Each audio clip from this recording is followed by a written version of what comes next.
On our wedding night, my husband used a metaphorical cup of poison to send me straight to hell, never knowing I had already opened my eyes to revenge.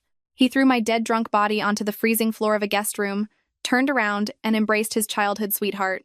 They rolled around on my rose petal-covered bridal bed, laughing at me for being a useless placeholder, plotting how to drain my value before kicking me out with nothing and destroying my reputation. I pressed myself against the crack of the door, listening to their indulgence time and time again. I counted to 7. Then I wiped my tears and used my trembling but resolute hands to open a global live streaming app on my phone. Julian Crawford, Chloe Jenkins. This ugly drama starring the two of you is about to be enjoyed by the whole world. My head was splitting, feeling as though countless needles were piercing it simultaneously. My stomach churned, and a burning liquid kept rising, leaving a sickly sweet taste in my throat. I tried to push myself up, but my limbs were as soft as if the bones had been removed. I could only lie there like a puddle of mud on the freezing marble floor of the guest room. The chill seeped through my thin silk evening gown, sending wave after wave of shivers down my spine. Just a few hours ago, I was wearing a priceless custom designer wedding gown, holding Julian Crawford's arm, standing in the center of the grand ballroom at the most exclusive luxury hotel in Manhattan. The crystal chandeliers refracted a dazzling light that fell upon us, as if crowning this wedding of the century. Below the stage were over 1,000 guests, including politicians, Wall Street elites, and media reporters. Their eyes were filled with envy, blessings, and perhaps some scrutiny and calculation I failed to notice. Julian held my hand then, his grip gentle yet firm. He turned to the crowd, his handsome face radiating flawless devotion. His voice echoed through the microphone to every corner of the room. He said that today, witnessed by all our dearest friends and family, he, Julian Crawford, had finally married the love of his life, Olivia Hayes. He swore that from this day forward, he would use everything he had to spoil me, protect me, and never let me suffer the slightest grievance. At that moment, tears pricked my eyes, and my heart was filled with an overwhelming sense of happiness. I thought I had crossed mountains and rivers to finally reach the shores of true love. My Hayes family, though not a multi-generational corporate dynasty like the Crawfords, was a highly respected intellectual family of old money. My father was a highly esteemed professor at Columbia University, and my mother was an elegant Juilliard-trained pianist. I had graduated from an Ivy League university through my own hard work. In everyone's eyes, including my own at the time, this marriage was a perfect match of equals. To give me this infinitely glamorous wedding, my parents had spent nearly half their life savings, busy for months, wishing only that their only daughter could have a spectacular wedding and begin a happy life. Who could have imagined that behind this extreme prosperity lay the dirtiest, most unbearable betrayal and calculation? At the reception, Julian acted completely out of character. Instead of thoughtfully shielding me from toasts as he usually did, he personally held a glass, handing me drink after drink right to my lips. He still wore that gentle smile, but deep in his eyes was an undeniable, forceful pressure. He whispered that today was our big day, told me to be happy, drink a little more, and not ruin the mood for everyone. His words carried temptation and pressure. At first, I thought he was just overjoyed and figured I might as well indulge him on this special day. But gradually, the alcohol rushed to my head. My vision blurred, and the noisy crowd around me sounded as if it were separated by a wall of water. I tugged at his sleeve, quietly begging him, saying I really could not drink anymore, that my head was spinning and I wanted to rest. The tenderness on his face vanished instantly, replaced by a coldness and impatience I had never seen before. He said nothing more, grabbing my nearly limp body, seemingly supporting me intimately, but his footsteps headed straight in the opposite direction of the penthouse bridal suite, toward a secluded guest room at the end of the hall. My remaining consciousness told me something was wrong. I weakly pulled at his suit jacket, slurring my words to ask him why we were not going to our room. He told me I was too drunk and needed to sober up here without running around. His voice was freezing, devoid of any warmth, even carrying a trace of disgust. After speaking, he mercilessly shook off my hand and shoved me into the room. I stumbled and fell to the floor. He did not even bother to close the door properly, leaving it slightly ajar with a crack, before turning and walking away without hesitation. His footsteps quickly faded. I wanted to call out to him, but my throat felt tightly choked, unable to produce a single sound. Darkness swallowed my last bit of consciousness like a tidal wave.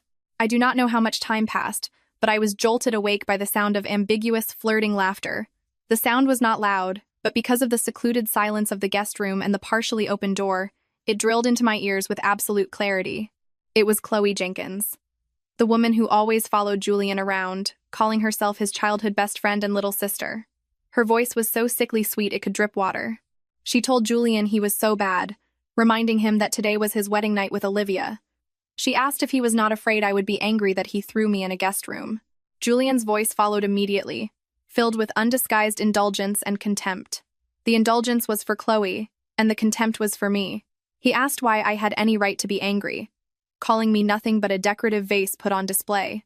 He said if it were not to stabilize the old conservative board members at Crawford Enterprises, and if she had not yet gotten her college degree, he never would have married me. He told her that in his heart, the only person worthy of the title Mrs. Crawford was her.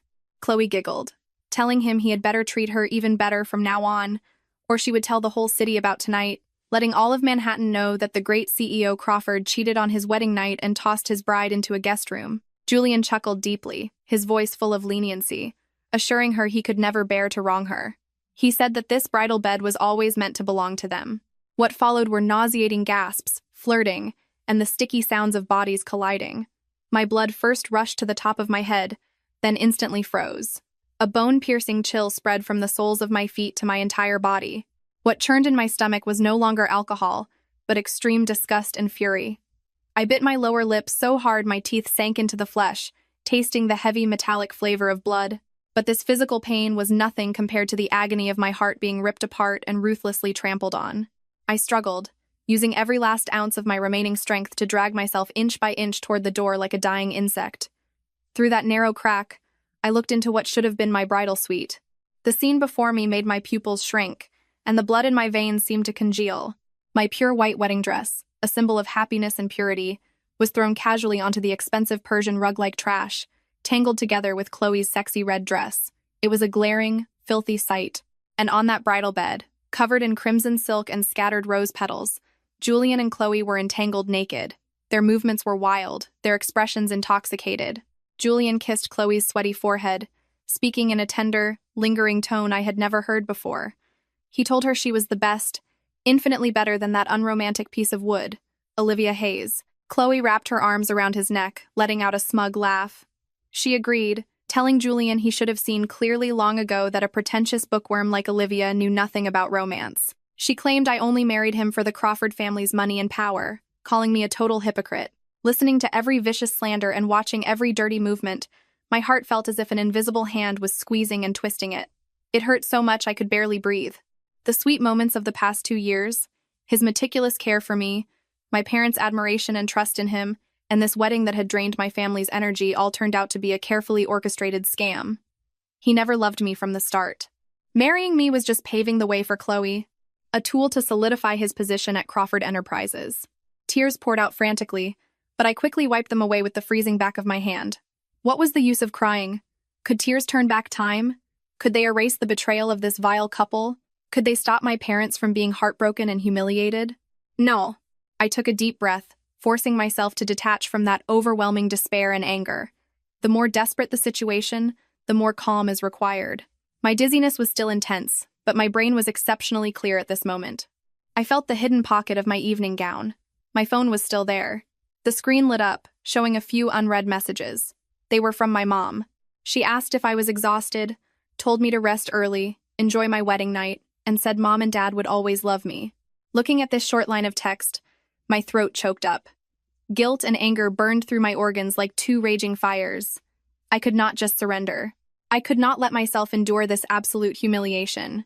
Nor could I let my parents' hard work and love become the laughingstock of others. The obscene noises in the bridal suite continued. They had zero reservations, as if I, the legal wife, never even existed. I coldly counted. 1 time, 2 times, 3 times. It was not until the 7th time that the commotion inside gradually subsided, leaving only heavy panting and lazy flirting. Chloe's voice was hoarse with satisfaction as she complained he was too bad, saying she was practically falling apart after being tossed around for so long. Julian's voice was full of exhaustion but remained gentle, telling her to sleep if she was tired and promising to keep her company tomorrow. As for me, he assured her he would handle Olivia Hayes perfectly and would never let me disturb them. How did he plan to handle me? Continue treating me as a decoration until he and Chloe were ready, then kick me to the curb? Or use more vicious methods to make me disappear entirely? I sneered silently, my fingertips swiping rapidly across the cold phone screen. I opened a live streaming app I had almost forgotten about.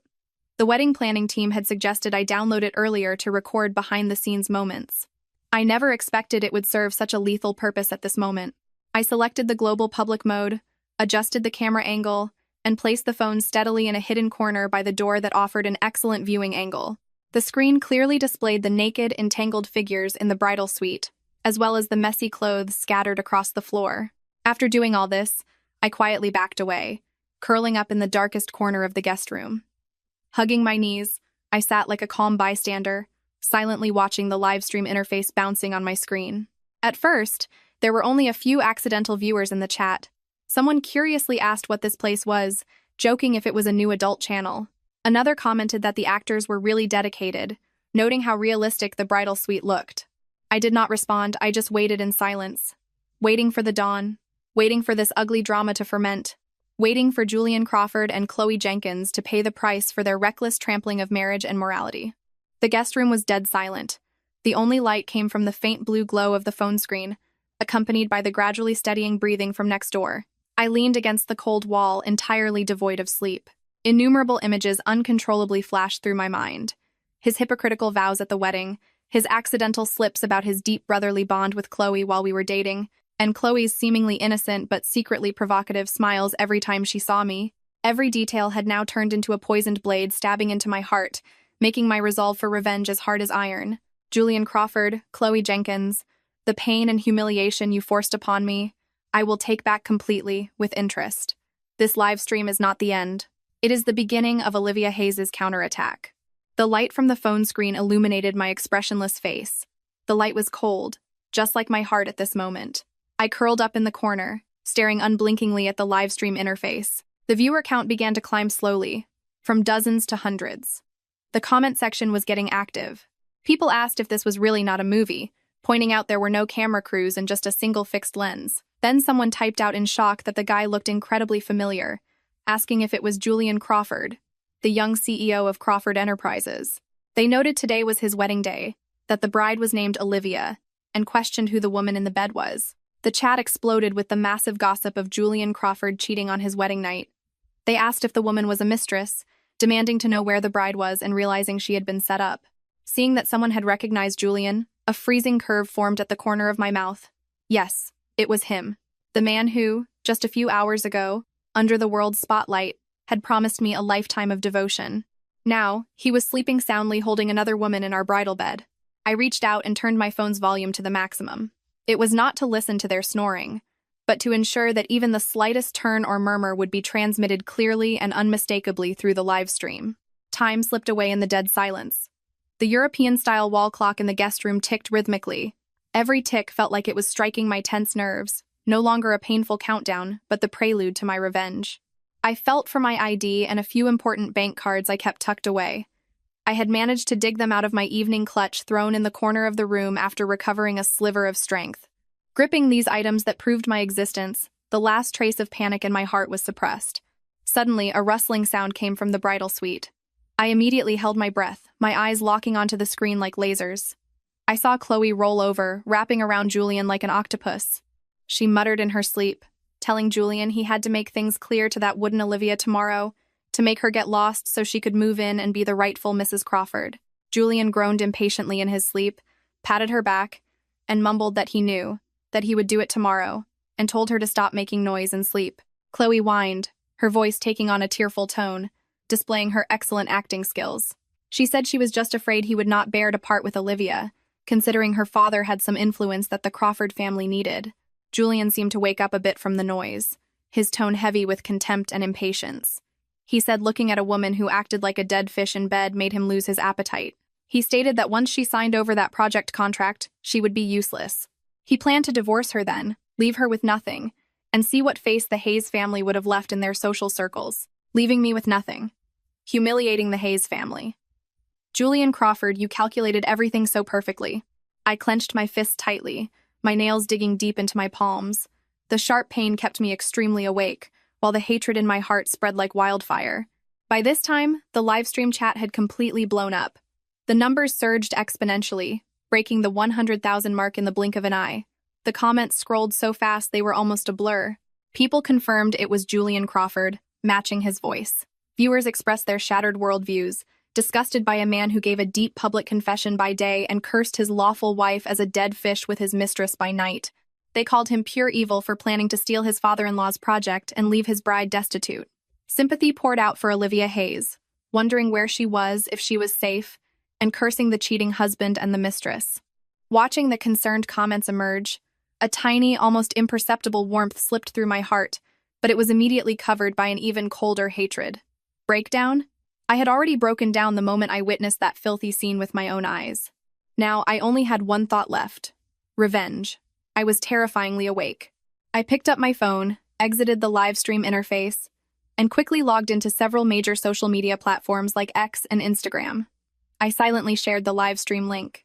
I did not include any text, just a single, isolated period.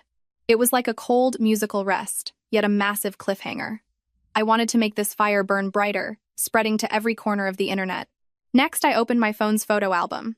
It still held photos from today's wedding. The photos showed me wearing a holy wedding dress, leaning against Julian, smiling brightly with happiness. And Julian was looking down at me, his eyes so tender you could drown in them. What a deeply ironic picture. I posted these most representative photos as well, with a short but highly impactful caption: "The wedding of the century. A lifelong vow. Nothing but a meticulously planned dirty business deal." Once the posts were live, I closed the social apps, ignoring the massive tidal wave they were bound to create, and redirected my attention back to the live stream. The viewer count had broken 500,000 and was still climbing wildly. On the trending charts, tags like Julian Crawford wedding night cheating, Julian Crawford Chloe Jenkins, Olivia Hayes betrayal, and Crawford Enterprises skyrocketed to the top spots, each marked with a shocking trending icon. Right in the center of this internet storm, my phone screen lit up. It was a text message from my mother-in-law, Victoria Crawford. She asked where I was and why I was not in the bridal suite. She said Julian told her I drank too much and was resting, but he was not answering her calls. She asked if we were all right. Looking at this seemingly concerned but likely probing message, I tugged at the corner of my mouth. This wealthy socialite had always looked down on me, thinking I married above my station into the Crawford family. She only maintained basic politeness for the sake of appearances and business cooperation. Now, if she knew her precious son's scandal was known to the entire world, would she frantically help cover it up, or fly into a rage out of humiliation and blame all the sins on me? I did not reply. I muted the phone and tossed it aside. I did not want to deal with anyone from the Crawford family right now. I just wanted to wait quietly, wait for the sun to rise, wait for Julian Crawford to discover the sky had fallen on him, wait to admire the spectacular expression on his face. Outside the window, the sky gradually turned from deep black to dark blue, then revealed a hint of pale gray.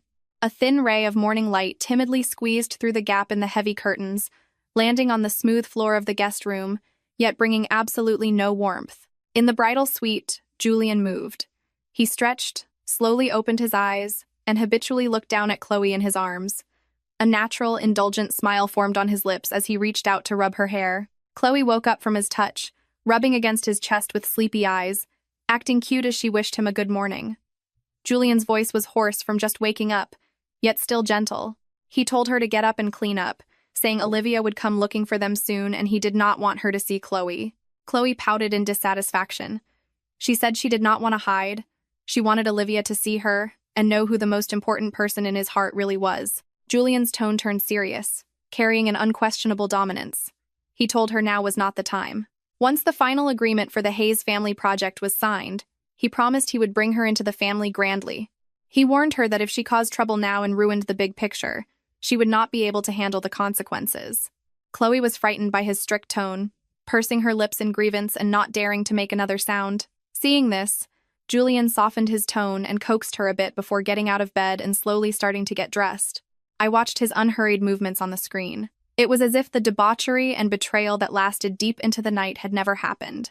As if he was still that impeccably dressed, deeply devoted business elite. He was hypocritical down to his bones. Just as he picked up his phone from the nightstand, seemingly preparing to call me, his movements abruptly halted.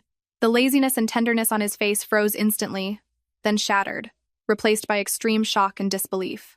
He stared dead at his phone screen, his fingers beginning to tremble uncontrollably. The color drained from his face at a visible rate, turning a deathly pale. I knew he had seen it. He saw those glaring trending hashtags. He saw the millions of comments under the live stream link. He saw the explicit, disgraceful clips of himself. Julian abruptly raised his head.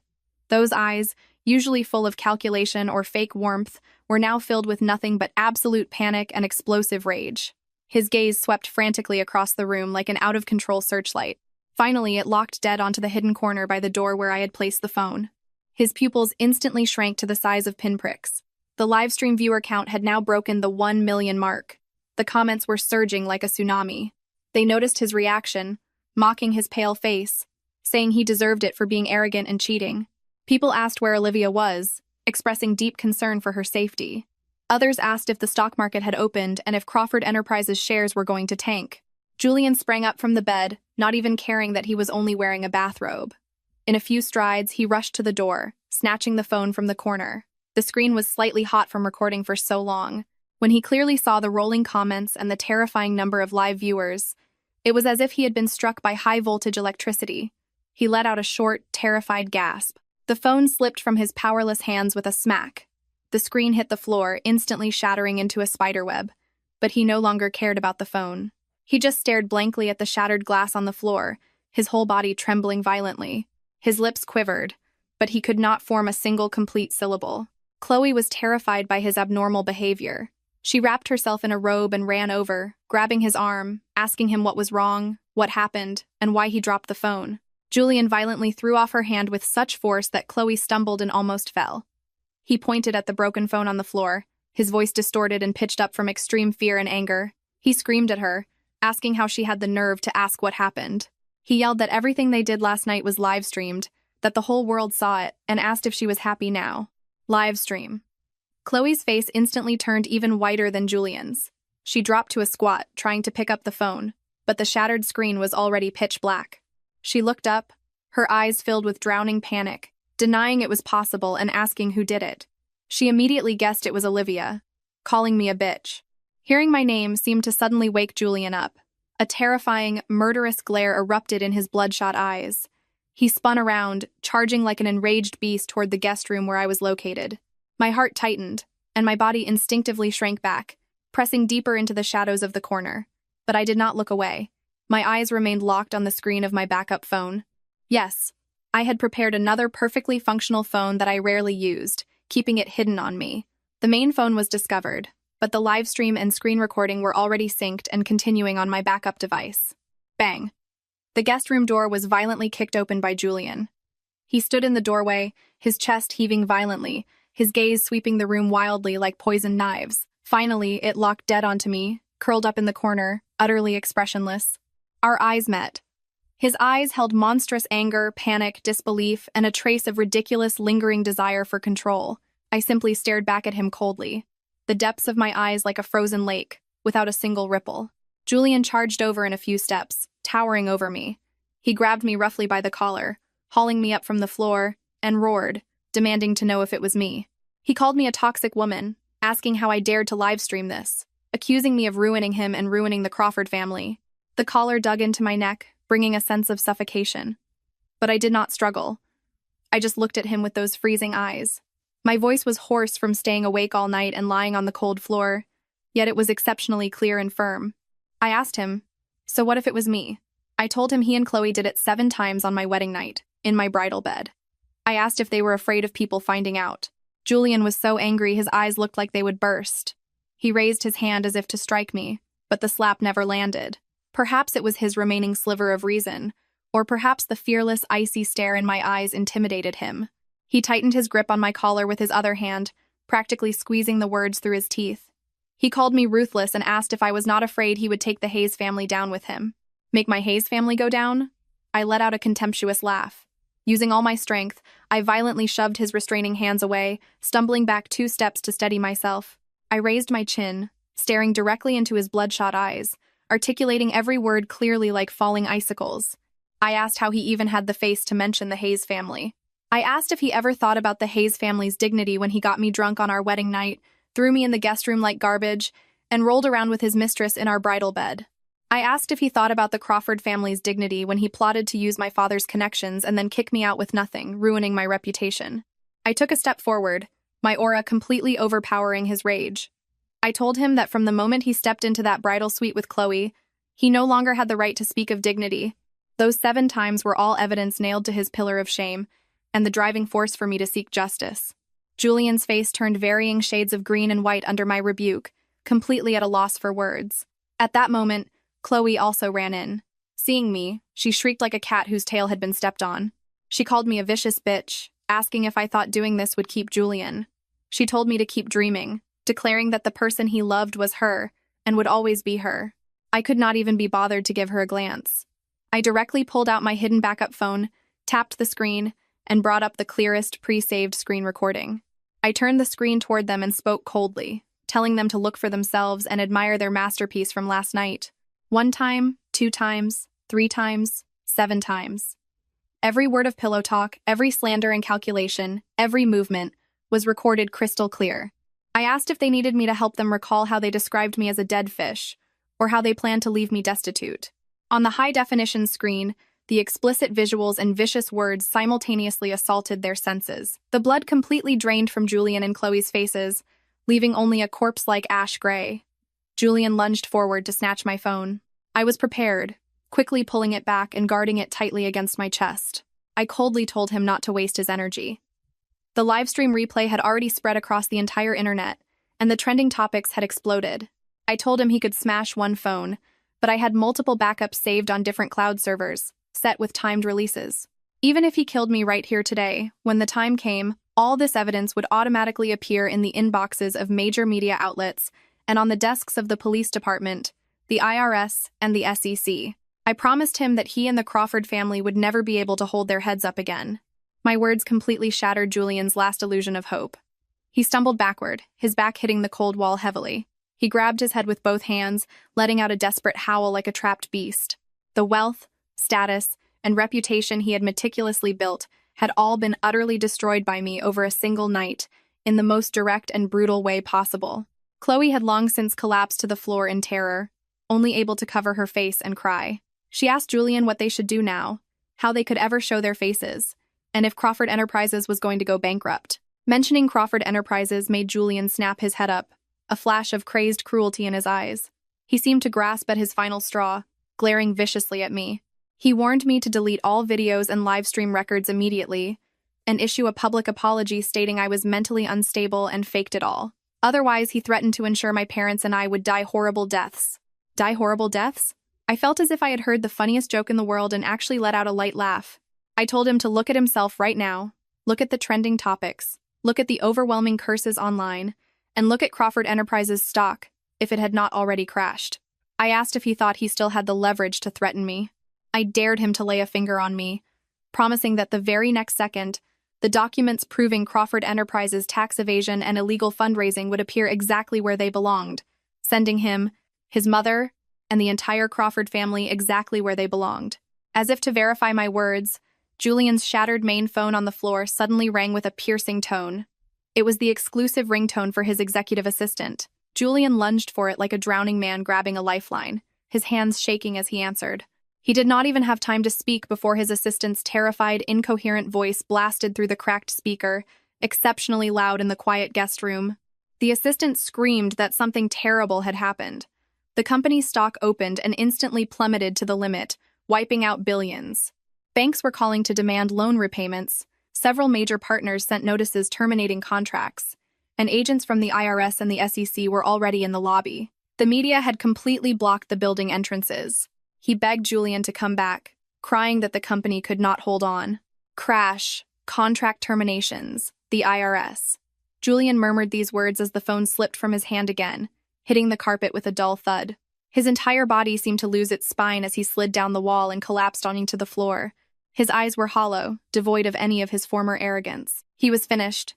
He knew it was completely over. The viewer count in the live stream had now broken 2 million. The comment section was completely flooded with waves of people saying the trash man got what he deserved, cheering for the downfall of Crawford Enterprises, supporting me in filing for divorce, and demanding he be left with nothing. Looking at Julian slumped on the floor like a defeated dog, and Chloe beside him crying and shaking, the thrill of revenge burned quietly in my heart like a cold fire. But it was not enough. Far from enough. Just then, the rapid clicking of high heels approached, accompanied by Victoria Crawford's shrill, panicked shouts. She yelled for Julian, asking where he was, what was going on, and what happened to the company. She burst into the guest room and saw the chaotic scene. Her son sitting on the floor lost in despair, Chloe sitting half naked on the side crying, and me standing coldly in the corner, clutching a phone. Victoria's face instantly turned livid. First, she looked at Julian in disbelief, then fiercely aimed her attack at me. Her gaze looked like she wanted to swallow me alive. She accused me, asking if I was the one behind this. She claimed she always knew I was not well behaved, accusing me of using vicious methods to ruin Julian and the Crawford family. She called me a jinx and a disaster. I met her venomous gaze without yielding an inch. My voice was clear and freezing. I told Mrs. Crawford she needed to get her facts straight. It was her son who got his legal wife drunk on their wedding night, threw her in a guest room, and then slept with a mistress in my bridal bed 7 times. It was him who kept saying he would use the Hayes family and then leave me destitute. It was him who lied and manipulated me from the very beginning. I merely made the truth public. I asked her if she blamed the mirror for being too bright when the Crawford family threw away its own dignity. Victoria choked, almost unable to catch her breath at my rebuttal. She pointed her well-maintained finger at my nose, shaking with rage. She repeatedly said my name, declaring that the Crawford family would remember this debt, and told me to just wait. I softly repeated those 2 words, a cold smile forming on my lips. I told her I would gladly wait. I would wait to see the massive tower of Crawford Enterprises come crashing down. I would wait to see the Crawford family plummet from the clouds straight into the mud. After speaking, I ignored the room full of broken, desperate people. Gripping my backup phone tight, the one holding the ironclad evidence to convict them, I walked straight toward the door. At the doorway, I stopped but did not turn back. My voice echoed clearly in every corner of the guest room, also recorded flawlessly by the still active audio recorder on my backup phone. I said, "Julian Crawford, Chloe Jenkins, Mrs. Crawford, the game has just begun. Everything you owe me and the Hayes family I will take back completely, with interest. Get ready." Stepping out of the guest room, Victoria's hysterical curses, Chloe's sharp wailing, and Julian's heavy panting like a dying beast sounded behind me, but I shut all that noise behind the door. The hallway was lined with thick carpeting that absorbed all sound. Only the wall sconces emitted a soft, cold light. I walked across the mirror-like floor toward the elevator. My evening gown still carried the dust from the guest room floor. My hair was messy, and my makeup was long gone. But I did not care. The mirrored elevator doors reflected my figure. I looked disheveled, but my spine was perfectly straight. My eyes held unprecedented clarity and determination. From the moment Julian dumped me on that freezing floor like trash, the Olivia Hayes, who harbored fantasies of love and obeyed his every word, died. The one who survived was an Olivia Hayes who had crawled back from hell to claim justice. The elevator descended, the numbers flashing. I took out my backup phone, stopped the recording, and opened social media. As expected, the top 10 trending topics were completely dominated by the Crawford scandal. Julian Crawford cheating live, Crawford Corp stock crash, Chloe Jenkins the Mistress, Olivia Hayes strikes back. Every tag was followed by a blood-red trending icon. Crawford Enterprises' official accounts were overrun by furious netizens demanding answers and calling for Julian to be thrown out of the company. I took a deep breath, beginning to calmly plan my next steps. First, contact my parents. I had to tell them the truth myself before the rumors grew wilder. Even though it was cruel, hearing it from me was better than hearing distorted facts from strangers. Second, organize all evidence. The live stream replay, screen recordings, text messages between Julian and Chloe. I had previously installed syncing software on his phone when he wasn't looking, and the hotel security footage. I needed witness statements regarding him forcing drinks on me. Everything had to form a complete chain of evidence. Third, hire the best divorce attorney. Not just for a divorce, but to strip him of everything and pursue him for bigamy, cohabitation under the guise of marriage with Chloe, and the legal repercussions of his threats against my safety and my family's assets. Fourth, protect my parents. A cornered dog bites hard, and Victoria was no saint. I had to prevent them from targeting my parents. With a clear plan in mind, I felt grounded. I walked out of the hotel lobby. The cool morning breeze hit my face, making me even more awake. I hailed a yellow cab and gave the address to a high-end apartment in Soho I had secretly rented beforehand. I originally intended to use it as a private design studio for occasional solitude after getting married. Now it had become my temporary sanctuary and the command center for my counterattack. In the cab, I checked the trending topics again. The heat had not diminished at all. The real-time chart of Crawford Enterprises stock was a terrifying sheer cliff of red lines. Several well-known corporations had already issued statements suspending or reevaluating their partnerships with Crawford Enterprises. When a wall is about to fall, everyone gives it a push. The cruelty of the business world was fully displayed at this moment. Right then, my backup phone vibrated. The screen displayed, "Mom." My heart clenched. I adjusted my breathing, trying to make my voice sound steady before pressing answer. "Olivia?" My mom's voice carried her usual warmth and a touch of fatigue. "Are you up? You must be exhausted from last night. Rest well today. No need to rush over. Sleep in." Hearing my mother's completely oblivious love, my eyes instantly turned red. Fighting back a sob, I tried to sound relaxed. "Mom, I'm up. I'm fine. How are you and Dad?" "We're good, just thinking of you," my mom said before her tone suddenly shifted. "Olivia, why does your voice sound hoarse? Have you been crying? Did Julian bully you?" Caught by my mother's sharp intuition, I could no longer hold back. Tears flooded out and my voice trembled. "Mom, Julian, he betrayed me. Last night, on our wedding night, he got me drunk, dumped me in a guest room, and then he took another woman to our bridal bed." "What?" The extreme shock and a hint of shrillness pierced through my mother's voice. "What did you say?" "Say that again. This is impossible. Is there a misunderstanding?" "There's no misunderstanding, Mom." I wiped my tears, forcing my voice to steady. "I recorded it all. I live-streamed it. Now the whole internet knows. He only married me to use Dad's connections and get that government grant. He planned to divorce me and leave me with nothing once he got what he wanted." The other end of the line fell dead silent. Seconds later came my mother's devastated cries, followed by my father's heavy, rushed footsteps and his roar. "Julian Crawford! That animal! That bastard! Olivia, where are you right now? Are you safe?" "I'm coming over immediately. I won't let that scumbag get away with this." "Mom, Dad, don't panic. Listen to me," I quickly reassured them. "I'm perfectly safe right now. I'm at a friend's place. Do not act impulsively. Do not go looking for Julian. He's a rabid dog right now. Going to him is dangerous. I've already contacted the police and a lawyer. We are going to use the law to protect ourselves." My father was panting heavily with rage on the phone, but he was a rational scholar at heart. Suppressing his fury, he said solemnly, "You're right, Olivia. Dad was just blind with rage. Protect yourself first. Have you secured all the evidence? Have you found a lawyer? Do you need Dad's help?" "I'm securing a lawyer now, Dad. Don't worry." Feeling my parents' unconditional support and love anchored me. "Both of you be careful too. Try not to go out alone. I'm worried the Crawford family might do something desperate. I'll bring you over once I have everything arranged here." I spent a long while soothing my parents before ending the call. Once hung up, I leaned back in the cab seat, letting my tears flow silently. It was not out of grievance, but release. The comfort of knowing I had people backing me. The cab pulled up to the apartment building. I paid, got out, and walked into the heavily secured high-rise. Opening the door to my apartment, the clean, bright decor slightly relaxed my tense nerves. I first went to the bathroom and took a meticulous hot shower, as if to wash away all the filth and coldness of the previous night. Changing into comfortable loungewear, I finally felt truly alive again. Sitting at my desk, I opened my laptop, connected my backup phone, and began systematically organizing the evidence. I copied the live stream replays and screen recordings onto 3 different encrypted flash drives. One went into my apartment safe, one was for the lawyer, and one was uploaded to a secure overseas cloud drive. Then, I exported the vile chat logs between Julian and Chloe, screenshotting and annotating the timelines. I highlighted the conversations where they plotted to get me drunk, hook up on the wedding night, steal my family's project, and leave me destitute. Next, I dialed the hotel manager's number. Last night, I made a point to remember the duty manager's name badge. The call connected. Mr. Davis's voice was distinctly cautious and awkward. "Mrs. Craw."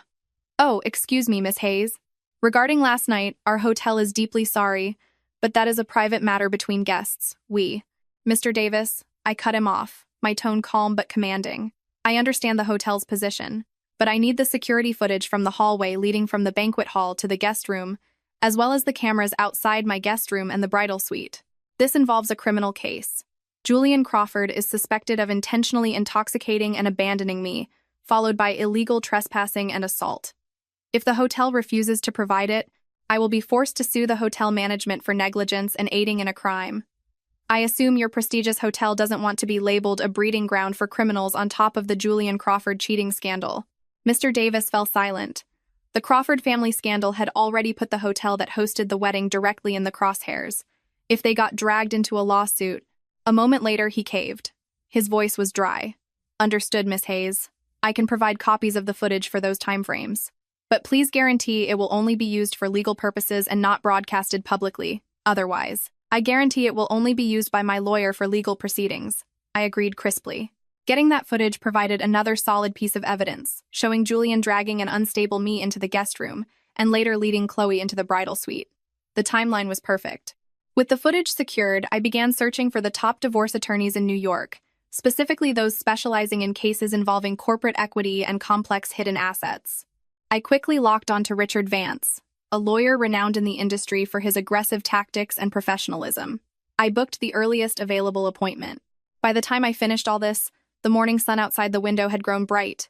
I leaned back in my chair, closing my eyes briefly to rest. My phone began vibrating endlessly again. Countless unknown numbers were calling Julian's, Chloe's, Victoria's, and even some Crawford relatives and executives. I ignored them all and blocked them directly. I knew they were panicking, terrified. They wanted to beg, threaten, and try to salvage even the tiniest bit of their losses. But it was too late. When I opened social media again, the situation had evolved. Under immense pressure, Crawford Enterprises had hastily called a press conference. On the live broadcast, Julian had changed into a sharp black suit. His hair was impeccably combed, and his face bore a carefully crafted look of exhaustion and gravity. Victoria sat next to him, her eyes red, holding a handkerchief and dabbing her eyes occasionally. Beside them sat two senior Crawford board members with grim expressions. Julian looked into the cameras, his voice hoarse, his acting skills worthy of an Oscar. Friends in the media, concerned netizens, hello. I am deeply heartbroken and furious about the untrue videos and statements circulating online regarding me since yesterday. Those are entirely malicious, edited, and manipulated slanders. My wife, Miss Olivia Hayes, and I have always had a great relationship. On our wedding night, we simply had a fierce argument over trivial matters. She left the bridal suite in a highly emotional state, which I deeply regret and blame myself for. The content in the video was forged by someone using specific angles and deepfake technology, with the intent to smear my character, destroy my family, and attack Crawford Enterprises. Victoria immediately jumped in, crying tears of sorrow. I know best what kind of person my son is. He is filial, honest, and responsible. How could he do such a thing? It's all Olivia Hayes. She has a wicked heart. She was dissatisfied with the Crawford family before the wedding over some minor prenuptial agreements, holding a grudge. She deliberately set this trap to ruin Julian and ruin the Crawfords. We treated her with true sincerity, never expecting to marry an ungrateful viper.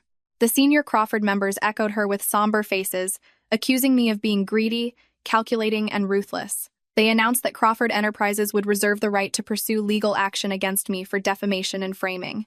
Watching their clumsy performance of reversing black and white and playing the victim on the live broadcast, I was not angry at all. In fact, I laughed. They were unbelievably stupid. In the face of ironclad video evidence, any defense was pale and powerless. It would only make them lose even more face. Sure enough, the comment section of the press conference stream was almost entirely filled with mockery and fury. Edited? Deepfake? Do you think we're all idiots? You can't fake that voice and those visuals. Julian is a confirmed mama's boy. Something goes wrong, and he brings his mom out to cry. This family shares the exact same shameless DNA. The son cheats, and they bite back at the daughter-in-law. Olivia Hayes, please come out and slap them in the face. Drop the harder evidence. I closed the press conference stream, my fingers flying across my keyboard. It was time to deal the final blow. I logged into my social media account, which had already gained millions of followers, and drafted a new post. The title was direct and forceful. A response to the Crawford press conference, a defense built on lies. Please look at this unforgeable ironclad evidence. The post was divided into several sections. First, I released a few of the clearest clips from the screen recording, focusing on Julian and Chloe's faces and their dialogue, avoiding the overly explicit visuals. The timestamps were clear, perfectly matching the live stream timeframe. Second, I uploaded long, stitched screenshots of Julian and Chloe's chat logs spanning 6 months. They clearly showed their intimate nicknames, dating plans, and their mutual degradation and plotting against me. I used red circles to highlight their discussions about the wedding night plan and how they would kick me out once the Hayes project was signed.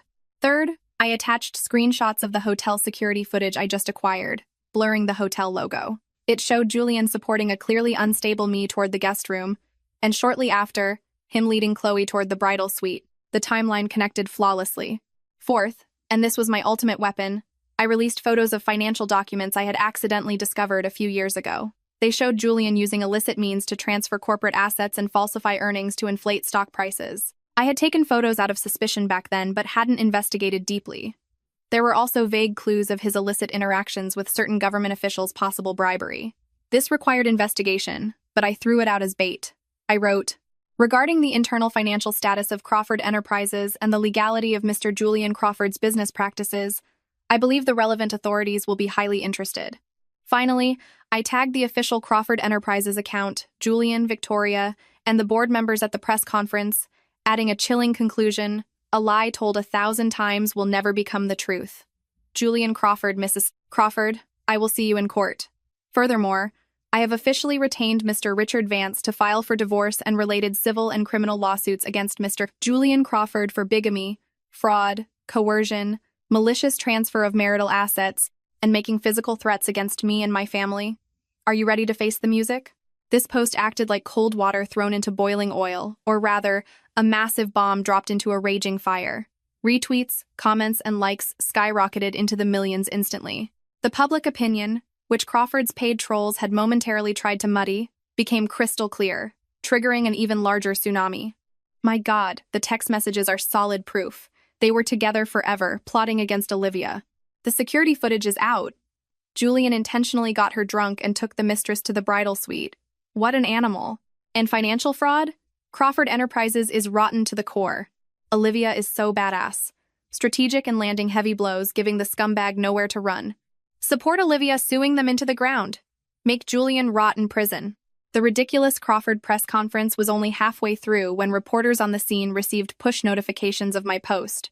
The room instantly erupted into an uproar. The reporters' questions pivoted immediately, becoming razor sharp. "Mr. Crawford, Miss Hayes has provided clear chat logs and hotel footage. How do you explain this?" "Mr. Crawford, in the text you mentioned handling Olivia once the project was signed. What did handling mean?" "Mrs. Crawford, you accused Miss Hayes of faking the videos. How do you explain this new evidence? Are the financial allegations against Crawford Enterprises true? Are you under investigation?" The press conference descended into absolute chaos.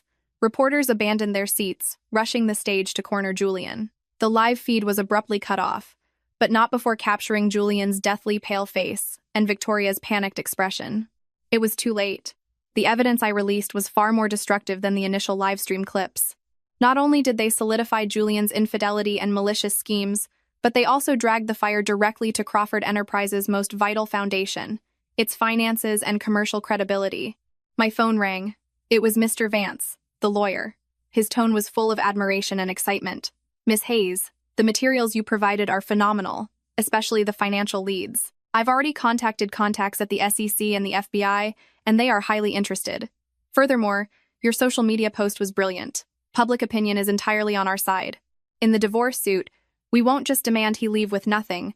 We will claim fraudulent marriage and malicious damage to spousal rights, demanding massive punitive damages for emotional distress, and claw back any assets he attempted to hide. If the financial fraud is proven, he will face serious federal prison time." "Thank you, Mr. Vance," I said calmly. "Push forward with the strongest possible legal aggression. I don't just want a divorce. I want them to pay a devastatingly painful price." "Understood." Just after hanging up with Mr. Vance, another unknown number called. I intended to decline, but some instinct made me answer and hit record. From the other end came Chloe Jenkins' shrill, resentful voice, completely stripped of her usual cutesy tone. "Olivia, you bitch! You deserve to die! How dare you release those text messages? You ruined me. You ruined Julian. I'm telling you, I won't let you get away with this. I have blackmail on you too. Just wait. I'll destroy your reputation and make your life worse than mine." I spoke into the receiver indifferently. "Chloe, what blackmail could a mistress who relies on her body and lies possibly have on me? Go ahead, release it. Let everyone see if it's just you forging evidence to slander me like the Crawfords, or if Olivia Hayes actually has something to hide. But before you act, I suggest you consult a lawyer. Extortion, making threats, combined with your previous defamation. Tell me, how many years do you think you'll get for that?" Chloe choked on my calm words, unable to speak, only letting out rapid pants. Finally, she screamed hysterically, "You just wait!" and slammed the phone down. I saved the recording and blocked the number. Chloe was no longer a threat, just a loser who had lost her mind and could only bark wildly. However, her threat reminded me not to drop my guard against a counterattack from Julian's camp. They had nothing to lose now, making them more likely to take desperate measures. Over the next few days, I stayed in the apartment, maintaining close contact with Mr. Vance via phone and the internet to steadily advance the legal proceedings. I moved my parents to a more secure, discreet residence near my apartment and beefed up their security. Under the weight of my ironclad evidence, deep dives by the media, and investigations by federal authorities, Crawford Enterprises stock crashed for consecutive days, wiping out over 70% of its market cap. Banks froze their credit lines, partners broke contracts, and key executives jumped ship. This corporate empire was disintegrating at a visible speed. Julian and Victoria ran around seeking help, only to hit walls everywhere. The people who used to kiss up to them now avoided them like the plague. Mr. Vance informed me that federal authorities had officially opened a case against Crawford Enterprises. Julian, as the CEO and controlling shareholder, had his passport confiscated and was ordered to remain available for questioning. His attempts to move assets into offshore accounts had been detected and frozen by the government. At the pre-trial mediation for the divorce suit, I saw Julian. In just a few days, he looked as if he had aged 10 years. His eyes were sunken, his stubble was unkempt, and even his expensive suit couldn't hide his aura of defeat and hostility. Victoria did not attend. She had reportedly fallen severely ill. In the mediation room, Julian glared at me with bone-deep hatred, but mostly with the crazed desperation of a man at the end of his rope. His voice was hoarse. "Olivia, what do you want? Are you determined to drive the Crawford family to death? Take down the evidence, and I'll agree to the divorce. We can negotiate the assets. We can negotiate." I sat across from him, my posture elegant, my tone colder than ice. "Julian, there is no room for negotiation between us. Mr. Vance has already submitted the divorce settlement to the court. I demand you leave with absolutely nothing, and pay me $200 million in damages for fraud and emotional distress. Additionally, every cent of marital assets you illegally transferred and hid during our marriage must be fully recovered." $200 million? Leave with nothing? You're dreaming. Julian slammed the table and stood up like a trapped beast. "Olivia, don't push me too far. Push me to the edge and I'll do anything. Your parents? Julian Crawford!" I also stood up, my gaze piercing him like a blade. "I am warning you, if you touch a single hair on my parents' heads, I guarantee you and your mother will spend the rest of your lives in a federal penitentiary. And it won't just be for white-collar crimes. I mean exactly what I say." My presence utterly crushed his. Julian looked at my cold, resolute, fearless eyes as if seeing me for the first time. He opened his mouth, but eventually, his crazed arrogance deflated like a popped balloon. He slumped back into his chair, holding his head, letting out a painful whimper. Ultimately, under the dual pressure of irrefutable evidence and his impending criminal indictments, Julian was forced to sign the divorce agreement, which was overwhelmingly in my favor. The agreement stipulated that we would divorce. Julian voluntarily surrendered all real estate, vehicles, savings, and stocks, including his drastically devalued shares in Crawford Enterprises and all marital assets. He was to pay Olivia Hayes $200 million in damages, which, given his frozen assets, would be executed through installments and asset liquidation. Julian was also required to issue a public apology to me and my family. The moment he signed, Julian looked up at me with bloodshot eyes. There was no hatred left in them, only an endless, hollow void of despair. He knew he had lost completely and utterly. He was left with nothing. I did not spare him another glance. I picked up my copy of the agreement, turned around, and walked away. Walking out of the courthouse doors, the sunlight was blinding, yet I felt exceptionally warm and bright. The massive boulder that had weighed on my chest for so long was finally lifted entirely.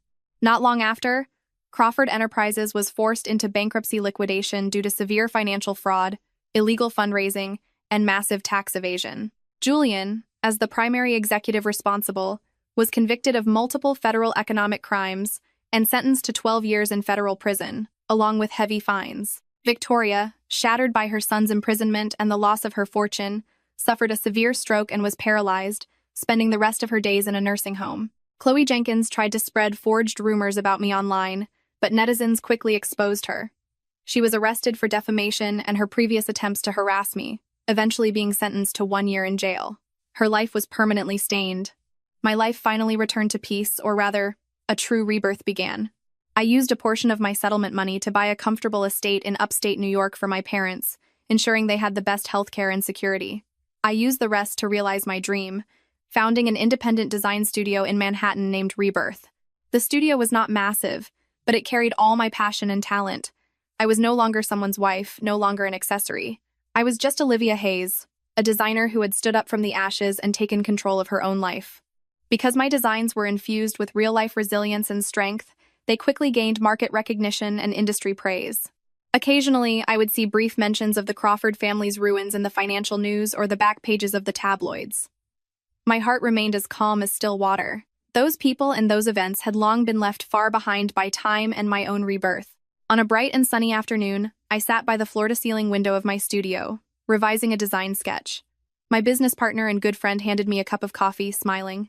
"Olivia, there's an industry networking gala tonight. Lots of potential clients. Let's go check it out." I took the coffee, smiled, and nodded. "Sounds good." The sky outside the window was a washed, brilliant blue, with clouds drifting by leisurely.